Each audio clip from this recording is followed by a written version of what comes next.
Hello, everyone. Welcome back to the Heal, Nourish, Grow podcast. Today is going to be an especially fun conversation for me because, as you know, this podcast is all things health and wellness, but keto is near and dear to my heart, and I don't always get to talk about it all the time. So today with Coach Bronson, I am going to talk about all things keto and a little bit about his health background, how he got started with all this.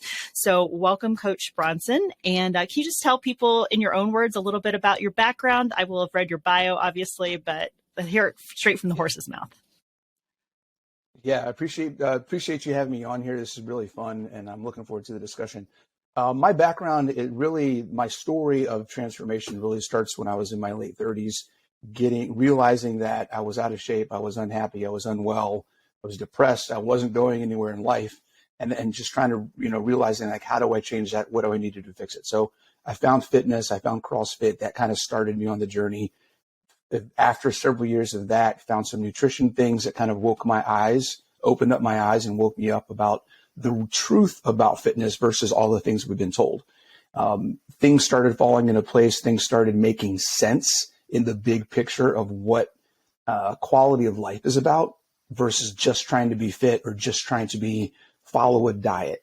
And kind of brought me to this point now where I'm very much an advocate of fitness and nutrition need to be together. You can't do one or the other. And unfortunately, a lot of people think they can do everything with nutrition or they can do everything with fitness and forget that our bodies are a complex thing, and we need a lot of different aspects to be healthy and live a free, physically capable lifestyle. So there's a lot of stuff that goes into it. I'm sure we'll get into a bunch of that stuff, but keto is a part of that. I've been carnivore for over 4 years. Like I said, I didn't get started until my late 30s. So this is a progression of 10, 12 years of learning and experience. So I'm 50 years old now. I feel better and am in the best shape of my life. Literally, that's not cliche. That's not just hyperbole. That is literally the fact. So things are better as I get older, and I want to keep things going that way. Yeah, and that's such a great point that you make, and I love it because people, I mean, I'm just looking at you and I'm thinking you don't look 50, and people tell me the same, and I think it really is a testament to, being physically active and getting your diet under control. Because I like to think that 50 is the new 30. That's what I keep telling myself anyway. So before you started CrossFit, right. Before you started CrossFit, what was your sort of background with fitness and nutrition before then? I mean, you're in the best shape of your life now. So what was that history like for you? Did you play sports? What kind of things did you eat? Were you just never focused on it, or give some more color to the background there? Yeah, kind of the normal, I think, things a lot of people go through. In high school, I was an athlete. I did weight training. I played soccer, did a bunch of things. I joined the Army right out of high school. So in my youth, I was fit and in shape. When I got out of active duty, when I got the regular job, had a family, got settled down, everything just went the opposite direction. So, I'm 37, 38 years old. I'm 70, 80 pounds overweight, out of shape. I went to the gym, but it was more out of obligation of I need to have a gym membership. I need to go to the gym than it was actually trying to train for something specific. It was more of a social time, more of a check the box off. I did it without any real goals. So it wasn't until I really decided to make some changes and see the difference in my everyday life that everything started to change. And that's really where CrossFit came in. I learned what fitness was actually about, and started really falling in love with that, became a coach, started learning and getting as much education and experience and mentoring and everything as I could, and kind of launched everything from there. So I had some experience, but not a lot of training. I didn't get training until after I realized the impact it had on my life. And that's where I kind of went down the rabbit hole. And that's where I ended up to where I am today.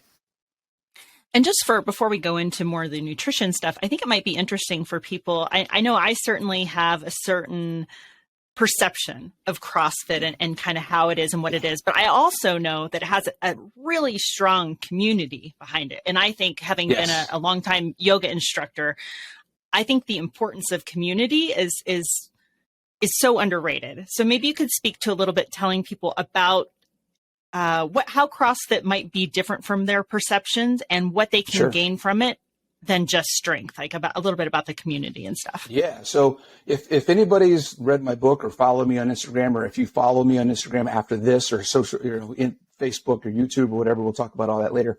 But you'll notice that everything that I talk about is rooted in the idea that fitness has nothing to do with what we do in the gym. Fitness is about setting ourselves up for success and the things that we cannot prepare for in everyday life. So exercise is where we provide a stress that's in a controlled situation that we can then go into an uncontrolled situation, i.e. life, everyday things that happen, and be successful and not get wore down. And that's really the core of that comes from the methodologies of CrossFit. CrossFit is about training our bodies in a variety of ways so that we can survive. It's a survivability methodology. What people think CrossFit is what they see on ESPN. They look at the CrossFit games. They see all of this stuff and this hype about the fittest in the world and these men and women who are doing phenomenal things. What people need to understand is those are professional athletes. Just like you look at the NFL and you look at the NFL compared to the pickup game you have on Thanksgiving morning, very different. Right? In your backyard, you got some kids playing or whatever else. It's a very different experience than the NFL. And it's the same with CrossFit. There's two sides of CrossFit. And unfortunately, the most popular, visible out there in front of people is the sport side of CrossFit. That is not CrossFit. I'll tell you right now, that is not CrossFit. CrossFit is, for me, I'm 50 years old. I love it. CrossFit is for my mother who's 69 years old and has been doing it for 9 years. CrossFit is for the general person who wants to improve their ability to do things throughout the day, reduce their risk of injury, have more energy, feel better, move better, and live better in general. So when you go to a CrossFit gym, I love what you said about community. CrossFit gyms are not about working as hard as you can. CrossFit gyms are about finding a level of challenge to physical activity that will help you get better. So that level of challenge is going to be different for me, who's been doing it for 12 years, than it is for you, who's maybe never done it, or someone else who's maybe never even walked into a gym before. The thing that's different about CrossFit than a lot of other programs is you have coaches and you have a community. So you have coaches that are there specifically to identify what is going to work for you and what level of intensity is best that you apply for yourself, your specific goals, your scenario, your background, your experience, all that kind of stuff. That's the coach's job. They're there to make it work for you and for every single person in that class. And then you have a community there who's there to support you, let you know that they're going through the same things you're going. You have people that you can lean on who are going to support you and motivate you and hold you accountable. If you don't show up to class for a couple of days, you might get a text message from a friend saying, hey, are you showing up? What's going on? How are you doing? And so there's a lot of stuff when you go to a CrossFit gym that happens not even inside the gym. People get together, you build friendships, you go hang out, you do things together outside the gym, and it really just expands your vision and your view on what you're able to do and kind of gives you a network of people, a tribe that expands your horizon of physical ability, potential for what you can achieve, and what it feels like to get outside your comfort zone. Because as scary as getting outside your comfort zone may be, it's easier when you're doing it with other people. So that's really one of the benefits as well. Yeah, I like that. And when I work with people or when things that I talk about in my content and stuff, I like to talk about joyful movement.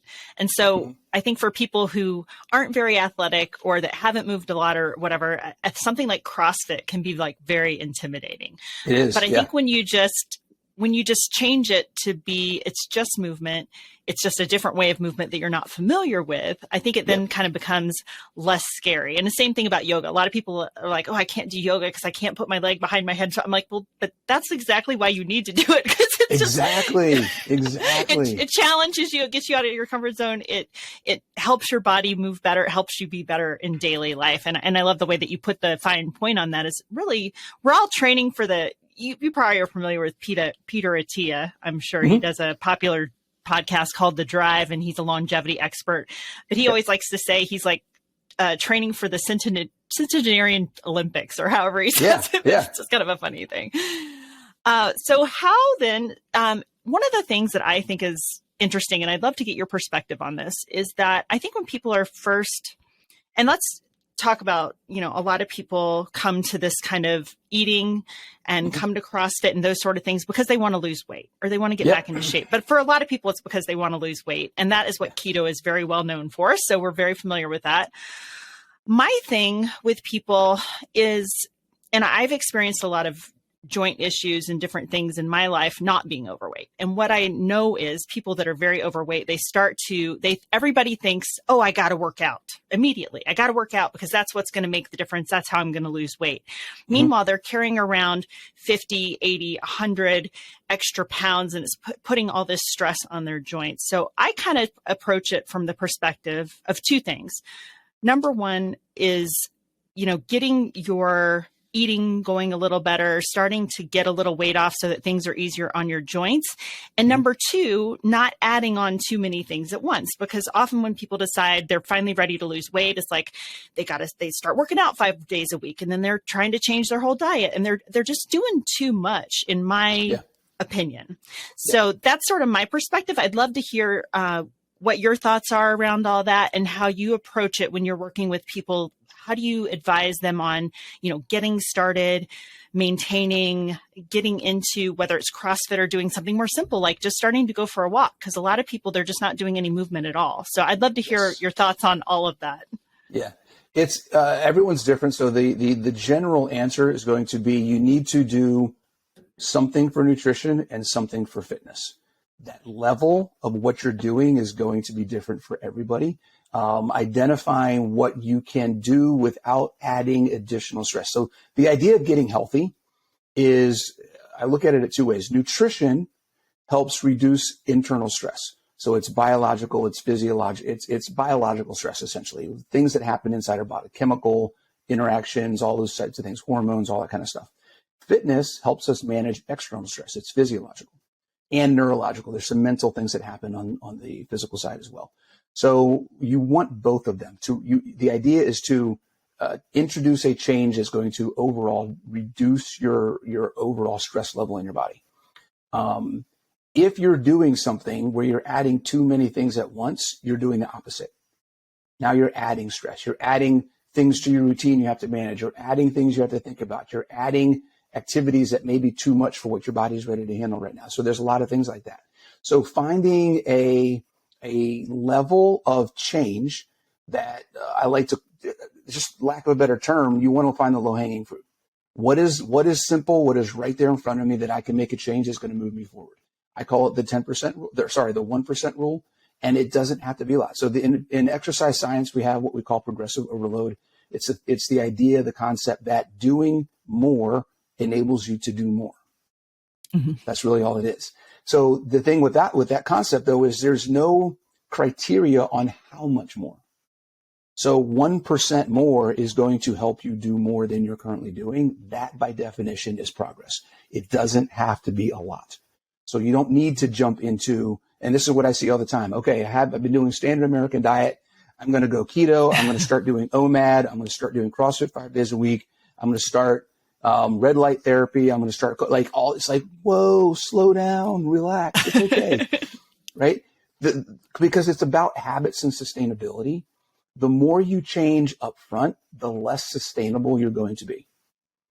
So small steps, baby steps, find something that you're ready, willing, and able to do. That's going to be a minor change that you can sustain and maintain. That's realistic and going to move you forward. And that's all you need to do for a while until that becomes routine, until you don't have to think about it anymore. Then you can add something else to the mix, but start small. It's really, like you said, start small. Just remember, there should be something little on the nutrition side, something little on the fitness side, because you need both of them at the same time.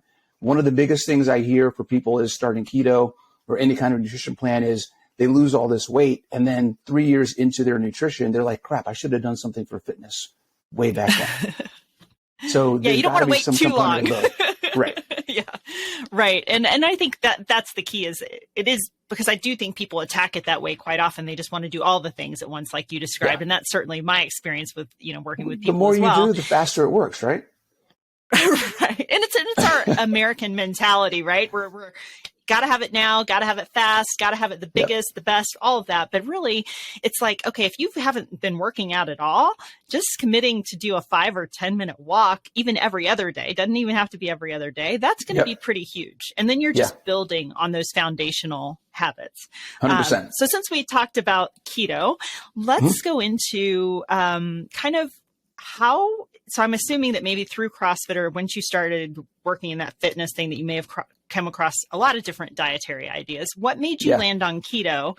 And then as for, as many of us progress, I mean, going into carnivore after that, kind of how was that progression for you? And what was your thought process in doing that? Yeah. So I actually started carnivore, and it was my first jump into the ketogenic lifestyle. And when I say that, and I want people to understand that carnivore is a ketogenic lifestyle. A lot of people don't think of it that way, but it is. It's in that subcategory. It's that category of nutrition. So I got into keto through my understanding of what carnivore was, and then looking at the concepts behind ketogenic living and saying, okay, this is a thing. How you adjust your macros and all that other kind of stuff is really irrelevant. It's about this base concept of making your body burn fat. That's keto. So all of the discussions that we get, and we can maybe talk about all the different variations of keto, dirty keto, lazy keto, hypercarnivore, carnivore, ketovore, all this other kind of stuff, and how they're all pretty much pointless discussions because it's about making your body as optimal as possible. So I was a gym owner. I owned a CrossFit gym for about 5 years. This is in 2018. I was sitting on my couch and heard about this podcast that Dr. Baker was on Joe Rogan, listened to it and decided, okay, I'm going to do some research. There wasn't much out at the time. There really wasn't nearly the amount of resources that there are in just a short 4 years. 4 years has been crazy in terms of the information that's available on ketogenic and carnivore living. But at the time there wasn't much. So did what research I could find in a few days. And then May 1st, 2018, I just went cold turkey into carnivore and been doing it ever since.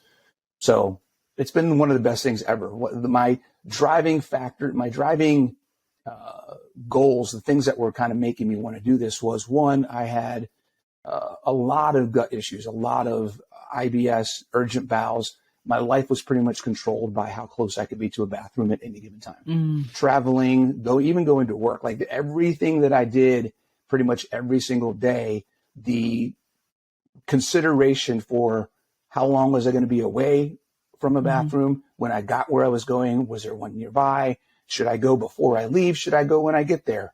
When I'm there, where am I, identify where they're all at before I start actually enjoying all of that stuff. And it wasn't until I didn't have that anymore that I realized how much effort I was putting into that part of my life. And then the other part of it was being in CrossFit. I was still out of shape. When I first started CrossFit, I saw an improvement. I was 70 pounds overweight. I lost a bunch of weight. I got in shape, but I didn't get in the best shape that I could be. I was in better shape. I was stronger. I was faster. I was more metabolically healthy. But I still had the gut issues, still had the bowel issues. And at the time where I found this, I was at I had started gaining that weight back again. I saw, I looked at myself.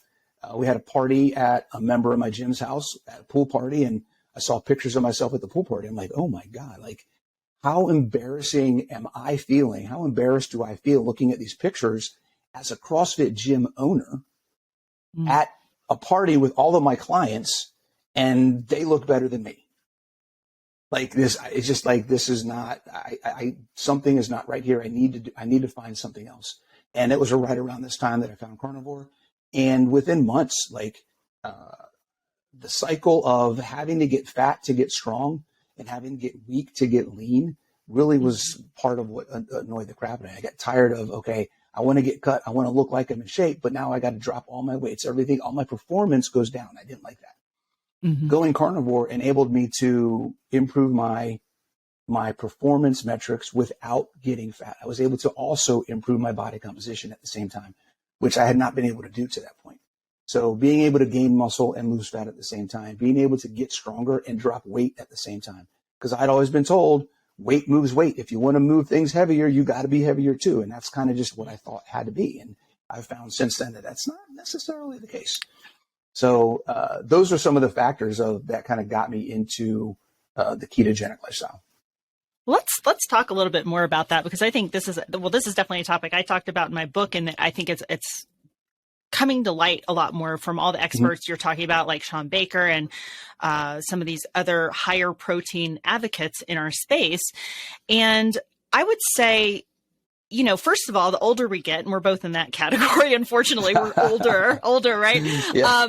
But your body becomes less effective at utilizing the protein that it does get. So we actually, as quote unquote older adults, need even more protein than somebody younger. I mean, if you're young, you're in a anabolic state of your life. It's easy to build. It's easy to get more muscle. But the older we get, once you get beyond about 30, your ability to break down that protein and utilize the amino acids gets less. We tend to start, focusing a little bit more on our weight. And especially as women, the things that they'll ditch first is they'll ditch the steak. They'll quit eating the ribeye and just eat a salad. Now, I mean, I'm not 100% carnivore because I do still enjoy some vegetable. And I think to your point, what you said before, it's do we really need to belabor these things? It's I think the most important thing is get the proper amount of protein, and whatever else you eat around that, I don't know if I care that much. If you really prioritize the protein, you're going to be so much better off. So can you speak to, when you're talking to your clients, you're working with people, what are you telling them about protein? What are you telling them about strength training in relation to their protein intake? Yeah. So the idea, and this is a theory, I don't know if there's any studies out there. This is just how I see it in my last 10 years of coaching and being in the fitness industry. The idea that we stop being as anabolic as we get older, I think we have to look at that in a vacuum of activity. Okay. So as a younger person, our bodies are still growing and developing. We're by definition anabolic. If I'm not doing physical activity, then there's going to be a period of time when your body stops growing and we go the other direction. Okay. That is applicable in the sense of how our bodies go through phases and seasons of life. Great. That does not mean that we stop growing muscle. Okay. Because that's in a vacuum of no activity. We can stimulate muscle growth by being active. Period. So which you obviously did it. You're a case in point, right? Yeah, absolutely. So if I have a 20-year-old who's sitting on his butt, not doing anything, if he eats enough protein, there's a chance he's going to still gain some lean mass over time. Okay. At 50 years old, I can probably, this is a total hypothesis, I could probably gain more muscle than that guy at 20, at 50, if I'm exercising and getting protein, because I'm stimulating, I'm telling my body it needs more.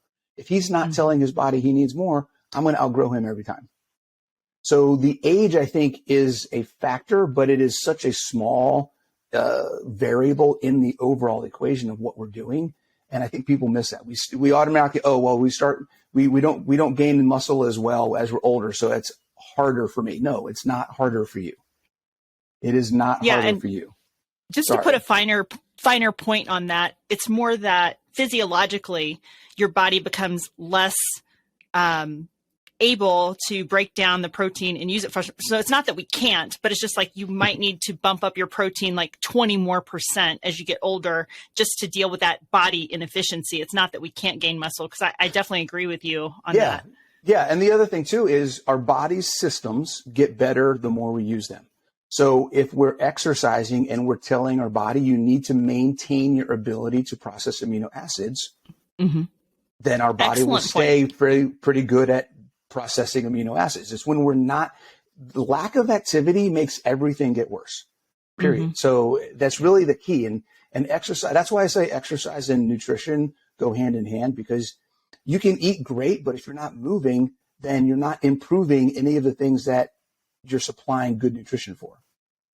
Yep. Makes perfect sense. You need both. I like to use the car analogy. And if I'm giving my car the wrong kind of gas and I bring it to the mechanic and he says, hey, you're putting the wrong gas in here, let's put the right gas in, my car is going to operate better. It's getting the right fuel. It's doing what it needs to do. But if I also don't maintain the spark plugs and the gears and the belts and the shocks and the brakes and the tires and all those other things, my car's still going to run like crap. So you need both of them in order to have a fully functioning system. Yeah, great analogy. And I just want to mention this for everyone else out there, and I'll put this link in the show notes. You're probably already familiar with it, but it was a paper that just came out in August, I believe, by Alan. I can't think of his last name, but anyway, the paper basically talks about the myth of not being anabolic as we age. So if you haven't seen it yet, I will definitely send the link to you. I'm sure you've seen this, but for other people out there, I haven't seen that yet. Yeah, I want to see that. Okay, it's awesome. I read it and I was just like, oh my God, I got to contact this guy. I was basically oh my God, this is fantastic. This is everything that I've been talking about lately. So I loved it. But anyway, I'll make sure I put it in the show notes for everyone else. Cool. So we've talked about, I think I would like to maybe, because this is a thing that I'm very passionate about as well, is having the nutrition work for you and how all these different variations, you kind of touched on this before, all these different variations. Are you ketovore, carnivore? Are you allowed, quote unquote, allowed to have a piece of lettuce? I actually have a great thing on my website that kind of, I broke it down into what I think of carnivore as. So it's like hardcore carnivore, softcore carnivore, keto carnivore. But in my mind, it's kind of all irrelevant. So I would love to hear your take on that since you mentioned it. Bingo. Irrelevant. Yes, absolutely. We like to put labels on things because it helps us identify with them. So then you can then say, I am this. And it helps us create a picture of what we're trying to do. But in the big picture, it's really irrelevant. There's two main things that really matter when it comes to choosing fitness, nutrition, any habits in your lifestyle, picking your lifestyle. What are your goals and what will help you get to your goals? Period. That's it. So going back to the car analogy, the definition that we like to apply to things is, hyper carnivore is 70% meat. You need to be 80% fat, 20% protein. You need to be 70% fat to be ketogenic. You need all of these different random ratios and percentages that don't mean squat. Because here's the deal. Go back to the car analogy. I love the car analogy because I have like a list of like 18 different things that kind of match this whole conversation. It's like going to the mechanic again and saying, hey, I need a tune-up. Could you give me 20% oil and 80% fuel when you give me my tune-up? He's going to look at you like, what are you talking about? The car doesn't like 20% or 80%, number one, of what? Okay. And then number two, how much of what is that? Does that mean I have extra oil that I need to put in a can somewhere outside the car because I gave it because 20% is too much? Or is 20% not enough for this car? How much gas am I putting in? Is that too much or not enough for this car? And when we do things off of percentages and ratios, number one of them will always be too much and one of them will never be enough. So that's why I don't like using ratios and percentages. Number two, when you do things off of ratios, you're doing things and combining input to systems that have nothing to do with each other. So when we talk about being keto and it's 70% fat to protein, that has nothing to do with each other because your fat and your protein are used completely different in your body. So what does the ratio between fat and protein make a difference to your overall health? Why don't we just look at things by actual quantities? When you go to the mechanic and look at your car and say, how much gas do I need to fill my tank? How much oil do I need to put in my engine? We should be asking the same questions of our bodies. How much protein do I need? How much fuel do I need? There's no relationship between the two. And the idea of putting a label on it and classifying how your nutrition lifestyle works goes against nutrient density focus, bioavailability focus, and a satiety focus. If you focus on those three things, everyone's going to come up with a different number. Get as much nutrition as you possibly can, get as much of it in a form that your body can absorb, and get as much of it in a way that's going to keep you from overeating fuel calories as possible. That's going to be a different solution for every single person. And there's no name for that. It's just called healthy eating. No, and that takes me back to the protein idea, because you're right. What people need is like, I would like to think of that as, I don't know what you'd equate that to on the car, but basically, you need a certain amount to maintain the muscles that you have and possibly grow some. And, there is a little bit of debate in what that exact number is for people, but I think we can all agree that most people eating the standard American diet are not getting enough protein to really maintain the muscle that they have, much less grow any. All the experts that I've been listening to lately say somewhere between 0.8 to 1.5 per pound. Most of the real hardcore ones, Ted Naiman, all these other people, less than 1 gram per pound of body weight would be too little. And it's hard sometimes to get that much unless you're full on carnivore because there's no room to eat anything else, right? Yeah. I like to start people at 1 gram per pound of lean mass as a starting point, and then usually get them to like 1.25 gram per pound of lean mass. Which equates to, depending on their weight, it usually comes out to around 1 gram per pound of body weight. It's a great place to be. Once you're kind of normal body weight, if we're whatever we want to call that. But yeah. What's mine? No, I'm just saying, like, if you don't have a lot of weight to lose, you can probably use that 1 gram per pound. Whereas if you have 100 pounds to lose, you might go towards that sort of lean mass number instead. Yeah, lean mass number, or pick a goal weight and go off your goal weight. Something like that could work as well. If you're obese.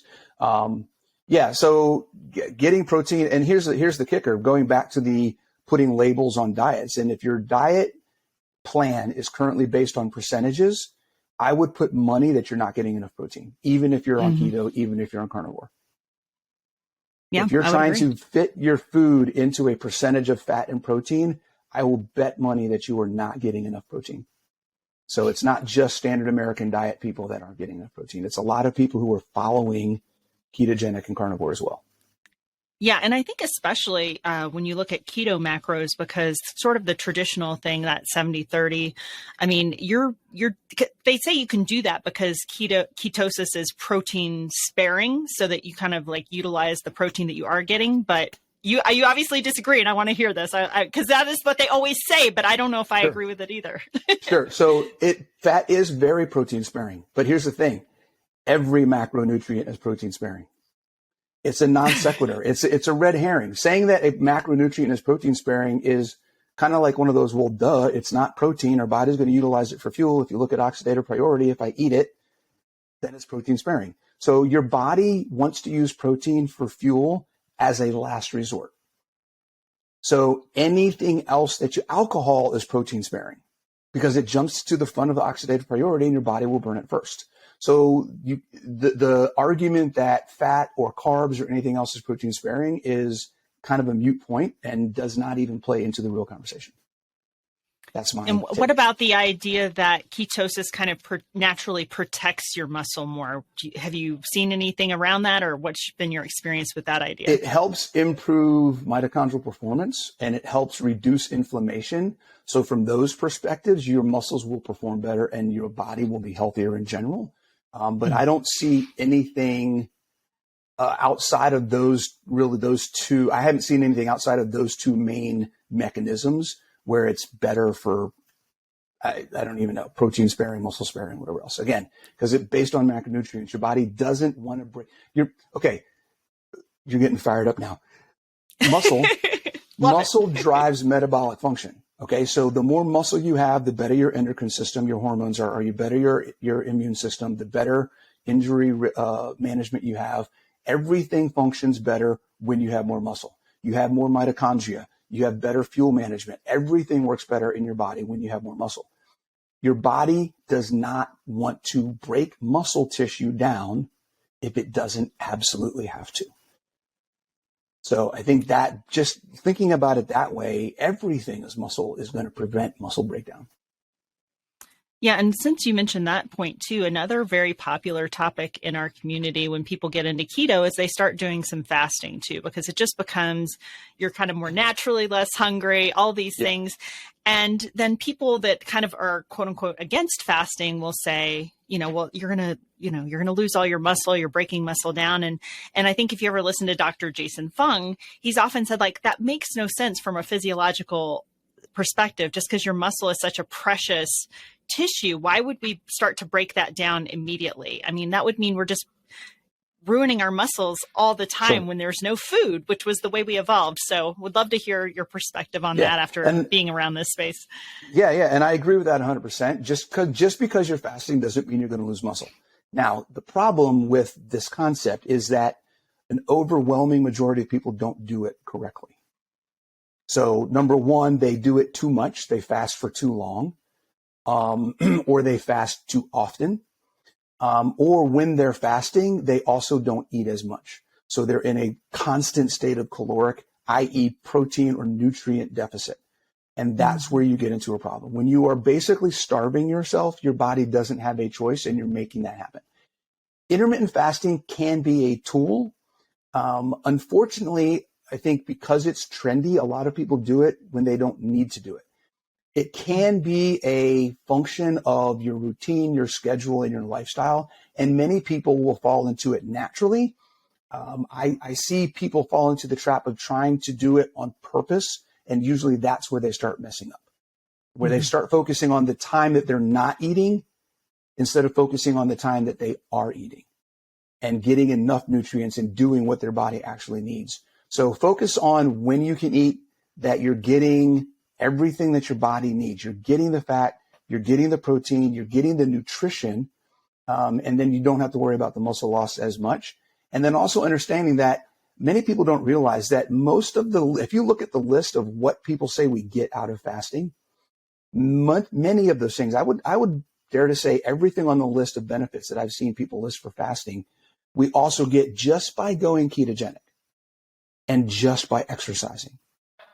So all of the things, and just by focusing on protein, right? The insulin that we get from protein, the autophagy that we get from exercise, the muscle protein synthesis that we get from recovering from exercise, the additional anabolic stuff that we get in benefit of testosterone, IGF-1 from sleeping. So there's a whole bunch of things that we can do without adding the stress of managing when we eat to optimize. In my way, it's kind of an artificial metabolic enhancement to what our body would do normally if we just fed it the way it needs to be fed. Well, I think going back to, and I love that you said this, because this is like, I think I preface almost every conversation I have. Well, it depends on what your goals are. You know, is your goal maximum autophagy? Is it maximum fat loss? Is it maximum muscle growth? I mean, depending on what your answer is, how you eat and what you eat on a daily basis will be and should look very different based on whatever your goal happens to be.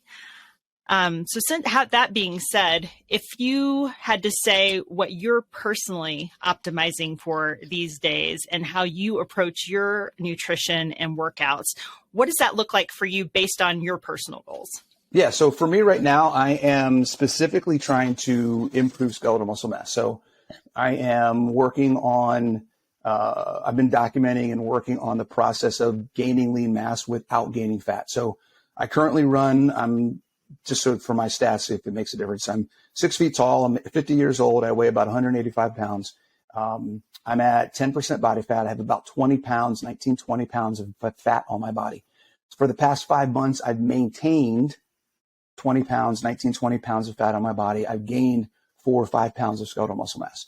So I'm just trying to kind of go through the experiment of demonstrating that it is possible to increase lean mass, not increase body fat, without carbs at 50 years old, right? So that's kind of the process I'm going through now. My goal, I'm currently around 95 pounds of skeletal muscle mass, and I'm shooting for 100. My goal is to get to 100 pounds of skeletal muscle mass and stay at that 20 pounds of body fat. So I've got about 5 or 6 more pounds to go. Okay. And based on how the current experiment is going and the rate of muscle mass that you've been able to gain, what's your prediction on how long that might take you? I think I've got about 4 or 5 more months. I'm about 1 pound per month right now. And I just made some changes in my programming and what I'm doing for activity. So for the first 4.5 months, I was doing a strength kind of, without getting into too complicated, like a strength power building program that was 4 or 5 days a week. And I recently just switched up. So now I'm actually getting back into Brazilian Jiu-Jitsu. So I'm doing BJJ 3 times a week, and then I'm doing a kind of a modified high intensity training lifting program 2 days a week. So I'm only lifting 2 days a week. But because the program is specifically designed for maximizing muscle growth, I'm hoping to see that I still see those gains as I go. So again, it's an experiment. So I'm kind of trying things as I go. And if it's not working after a few weeks, then I'll tweak it again and play around with it. But Right now I do BJJ 3 times a week, and I lift 2 times a week. Okay. Well, yeah, I'll definitely be interested to hear how that works out, because I think the other Yeah. thing that people don't realize is that there are any number of ways now there are probably specific ways, like traditional strength training might be maybe the fastest way to get the most muscle mass. But say you hate that, like me, you hate lifting weights.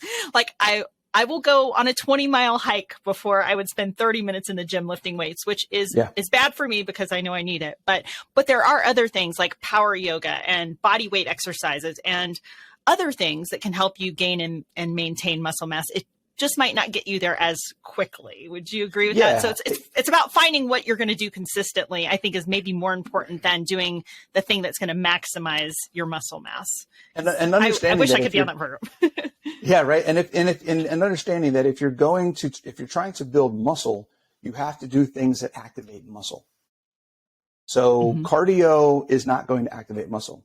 Cardio is going to get you sweating, but it's not really going to do anything to increase your muscle mass. Now, if you want to put a weight vest on or a backpack or carry something that's heavy in your hands, do your walking uphill. Like if you're doing things that challenge. I have a client who doesn't like to do that much lifting, and they like to get on the bike. I said, okay, get on your bike for the next 3 months or the next month.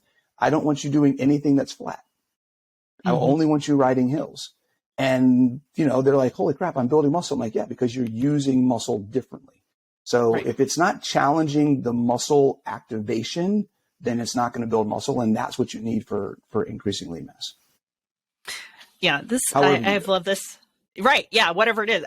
That's why I was find something that you'll at least do is the first step. And then, typically once you find that and once you're consistent at it, you may start adding other things that you'll find that actually help you grow faster. But initially it's just find something that you'll stick with, that you'll actually do, and not too much cardio, just because I always say, cardio is for stress release and your cardiovascular system. It's not for strength building generally, unless you do some of the tweaks, like you said.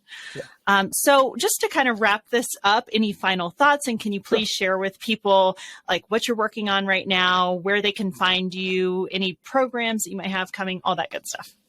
Oh my gosh, so much stuff going on. So just to wrap it up, I want people to remember that you need both fitness and nutrition. 6-packs are made in the kitchen, but lifestyles are made in both. So the idea behind what we're doing is about improving your quality of life, not just giving you a smaller pant size. And we want you, I'm 50, we want people in their 40s, 50s, 60s, 70s, and 80s to be able to live independently. And in order to do that, how your body performs is more important than how much you weigh. And that is really what this whole thing is all about. So that's one of the biggest things I want people to remember, and that it doesn't matter how old you are, what your experience is. You can start something today. Don't wait. Start something today. It doesn't take a lot, just a little bit more than you're doing right now. So that's probably the biggest takeaway I want people to have.